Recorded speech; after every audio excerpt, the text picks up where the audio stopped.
Ya, terkait dengan apa yang disampaikan dalam naskah oleh Ketua Umum mengenai kesiapan audionya nggak nyala. Yang ini nih, tinggal jalan nih. mengenai kesiapan kita menghadapi pilkada serentak di bulan November nanti, maka kami mau menyampaikan beberapa hal terkait kesiapan masing-masing daerah. Saat ini sudah dibentuk tim pemenangan pilkada secara nasional yang sudah ditandatangani SK-nya oleh Ketua Umum PDI Perjuangan. Nah, selanjutnya biarkan masing-masing ketua DPD menyampaikan kesiapan-kesiapan untuk menuju pilkada. Kita berharap bahwa persoalan pilpres selesai di pilpres, tidak diturunkan sampai pada pilkada. Kalau kita mau berbicara tentang bangsa Indonesia yang satu, berbicara tentang keutuhan berbangsa dan bernegara, satu masalah selesai di satu masalah, sehingga tidak mengganggu proses konsolidasi pilkada dan itu tidak menjadi persoalan di setiap daerah-daerah. Selanjutnya, Pak, ya. Selanjutnya kita mulai dari Pak Ono dulu. Ya, terima kasih. Assalamualaikum warahmatullahi wabarakatuh. Yang saya hormati kawan-kawan media, terima kasih atas waktu dan tempatnya. Jadi terkait dengan apa yang tadi disampaikan oleh Pak Adian, ya khusus Jawa Barat, kita memang sudah mempersiapkan dari bulan Mei, dan saat ini progres sedang berjalan. Tentunya di Jawa Barat kita buka peta politik dulu bahwa untuk pilkada gubernur tidak ada satupun partai politik yang bisa mengusung sendiri. Jadi intinya partai politik Jawa Barat harus bekerjasama, harus berkoalisi dengan partai lain yang bisa mengusung calon gubernur dan calon wakil gubernur. Untuk 27 kabupaten kota, PDI Perjuangan menang di 5 wilayah. Dan kita mempunyai juga wilayah yang bisa memenuhi 20% untuk mencalonkan bupati, wakil bupati, wali kota, dan wakil wali kota. Kita mempunyai ada 10 incumbent yang kita calonkan kembali, yang saat ini sedang menunggu proses surat tugas dari DPW partai. Nah, sehingga tentunya Jawa Barat merupakan provinsi yang besar dan sangat dinamis.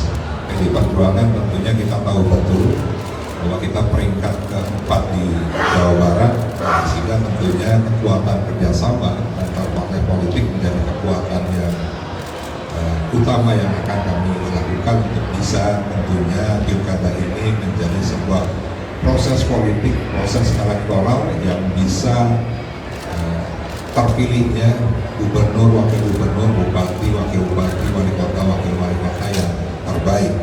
Yang tentunya ada sebuah catatan juga bagi kami bahwa Pilpres dan Pileg kemarin yang kita semua sepakat ada beberapa hal yang menjadi catatan.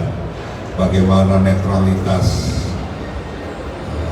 TNI Polri, bagaimana penggunaan APBN, APBD, dan program-program pemerintah. Mudah-mudahan di pilkada itu tidak terjadi lagi, dan ini harus menjadi komitmen kita bersama.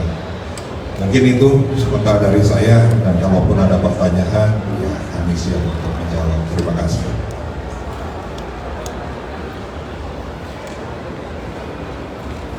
Baik, terima kasih. Saya Mas Harus, Ketua DPD PDI Perjuangan Provinsi Kalimantan Barat. Rekan-rekan media yang kami hormati, Provinsi Kalimantan Barat sudah 4 kali memenangkan Pileg, dan ini yang keempat. Dan kami untuk Kalimantan Barat, pemilihan gubernur bisa mencalonkan sendiri, memenuhi aturan ketentuan 20%.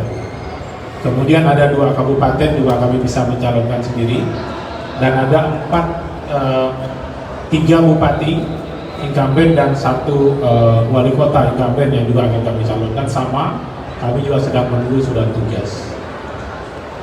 Secara umum seperti itu gambaran untuk Kalimantan Barat. Kami mungkin dari Kalimantan Barat menyampaikan terkait dengan pidato Ketua Umum yang kemarin. Tentu ada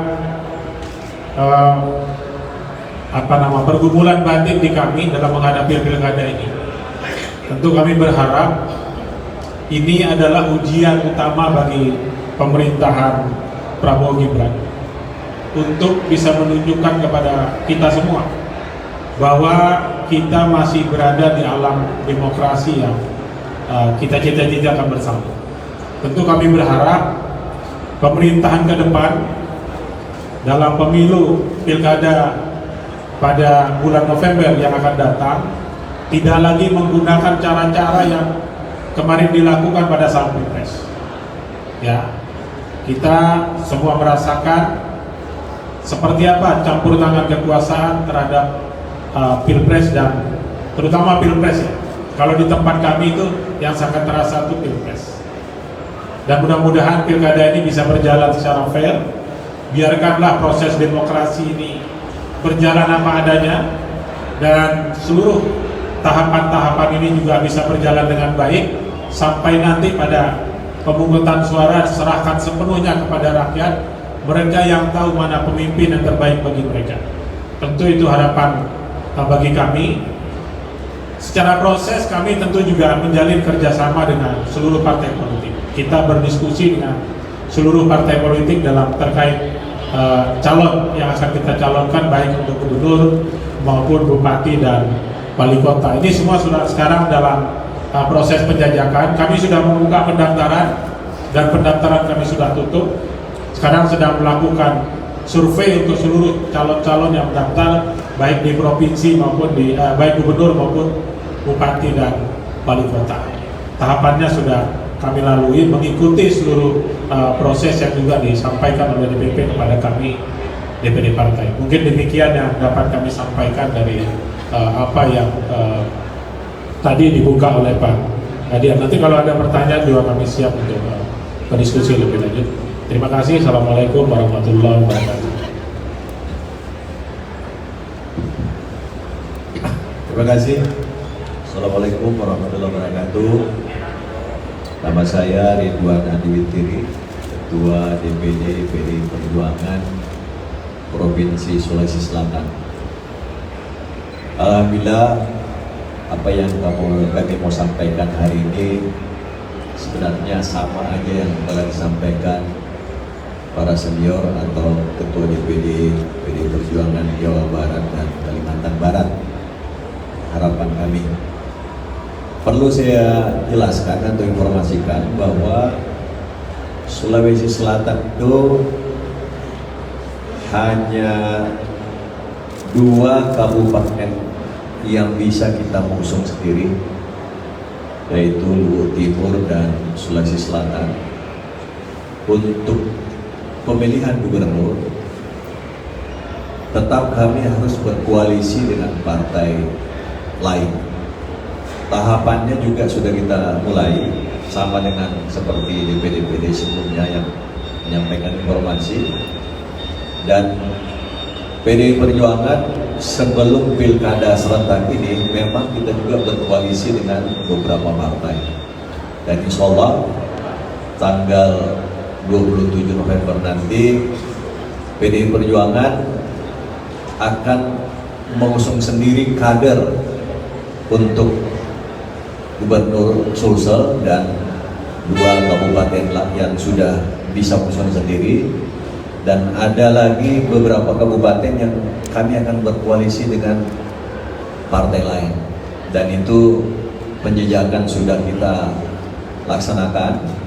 Survei-survei juga insya Allah setelah Rakernas ini kita akan melakukan survei yang 22 kabupaten itu apakah kita bisa menjadi 01 atau 02 tergantung survei dan kerjasama dengan partai kita, partai yang lain. Mungkin itu aja saya bisa sampaikan.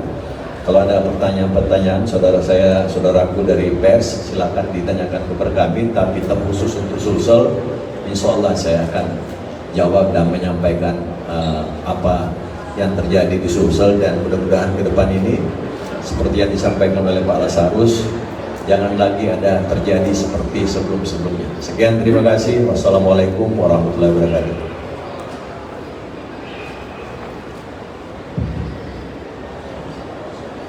Baik, terima kasih.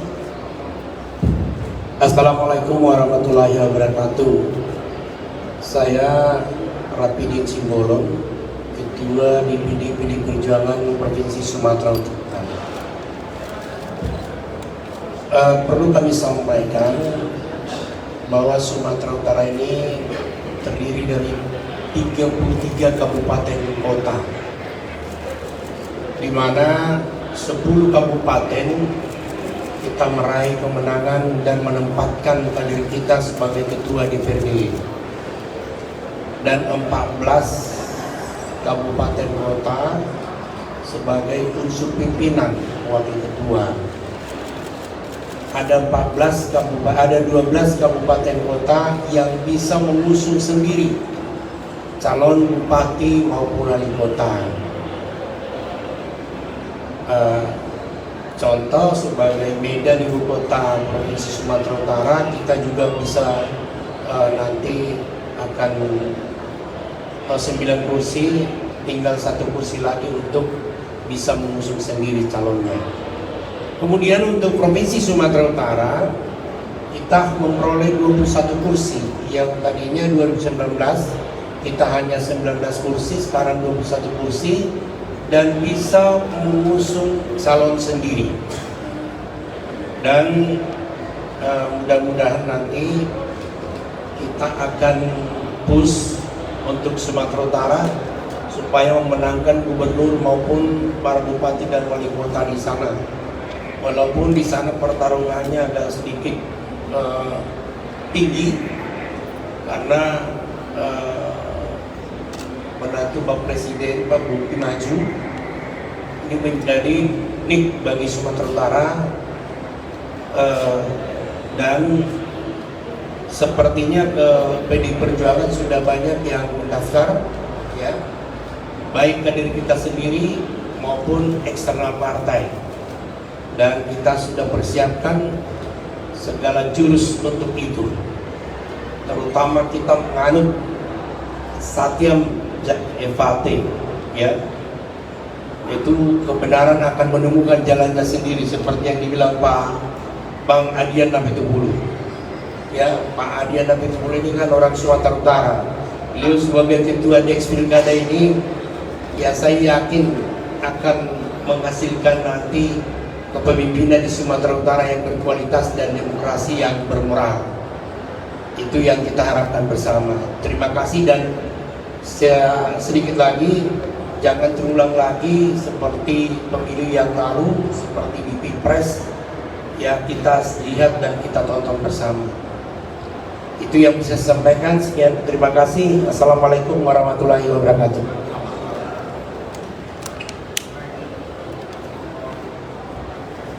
Baik, terima kasih. Perkenalkan, saya Ben-Hur George Watubun, Ketua DPD PD Perjuangan Provinsi Maluku. Dapat saya sampaikan melanjutkan apa yang tadi telah disampaikan oleh sebelumnya. Di Provinsi Maluku terdiri dari 11 kabupaten kota, dan PDI Perjuangan keluar sebagai pemenang di 5 kabupaten kota.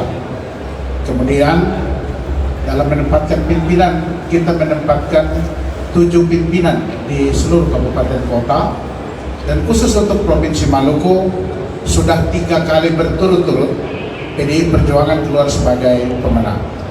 Oleh karena itu, maka proses dalam rangka menghadapi proses pilkada serentak 2024 ini, PDI Perjuangan juga telah di Provinsi Maluku telah mempersiapkan kader-kader terbaiknya, sekalipun kita juga memahami bahwa ada kader bangsa yang juga ikut mendaftar di dalamnya. Tapi bahwa dalam praktek politik untuk meraih kekuasaan, tentunya kader-kader yang sudah kita produksikan ini mesti harus didistribusikan secara baik. Dan karena itu maka kita tetap punya komitmen bahwa dalam Pilkada Serempak 2024, kemenangan yang telah diulangi dalam pileg ini, kita juga akan mengulangi pada Pilkada Serempak 2024. Dengan satu catatan bahwa proses pelaksanaan Pilkada ini tentu harus bersih dari intervensi-intervensi tangan-tangan kekuasaan yang ingin untuk merusak tatanan demokrasi kita. Jadi itu saja yang ingin kami sampaikan. Kami terdiri dari 11 kabupaten kota, 118 desa dan 1.234 118 kecamatan dan 1.234 desa kelurahan. Kita menginginkan supaya wilayah ini dia harus terbebas dari intervensi, sehingga proses dijalankan dan menghadirkan kesejahteraan bagi rakyat di Provinsi Maluku. Saya kira itu yang dapat kami sampaikan. Terima kasih.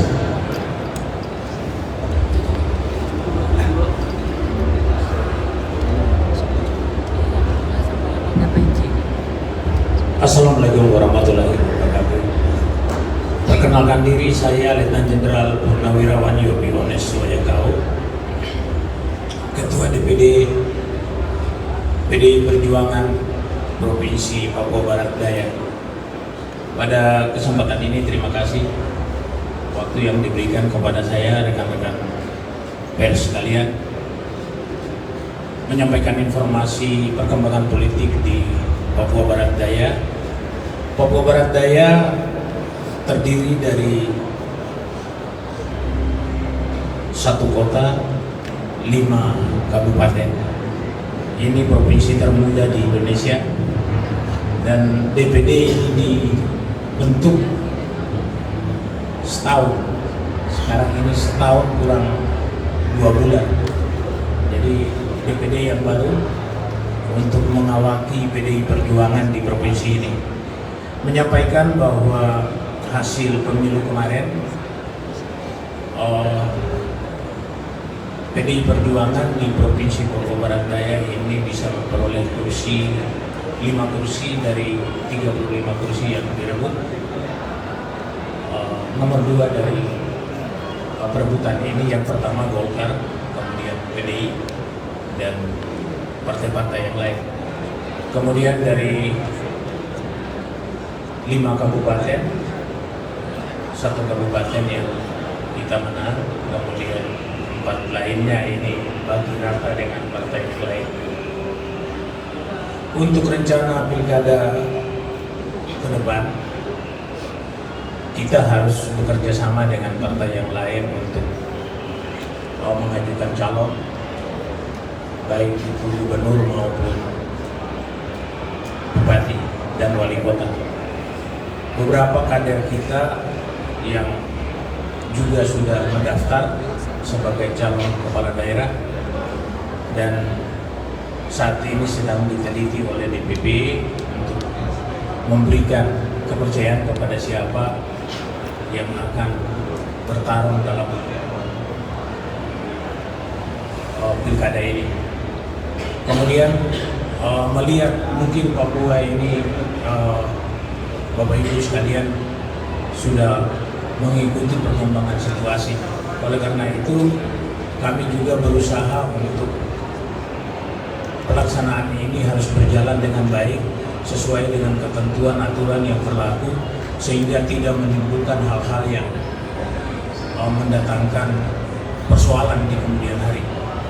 Karena kita melihat Papua ini sering sekali terjadi hal-hal yang sama-sama kita tidak inginkan. Jadi kami juga dari DPD PDI Perjuangan berusaha untuk proses pilkada ini bisa berjalan dengan baik, sehingga mendapat pemimpin yang amanah dan bisa menjalankan kepentingan negara di sana, sehingga seluruh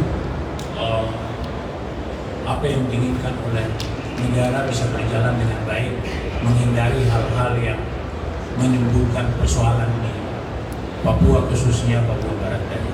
Saya pikir itu saja yang dapat saya sampaikan. Terima kasih. Ya, terima kasih teman-teman media. Sebagai gambaran, PDI Perjuangan itu mendapatkan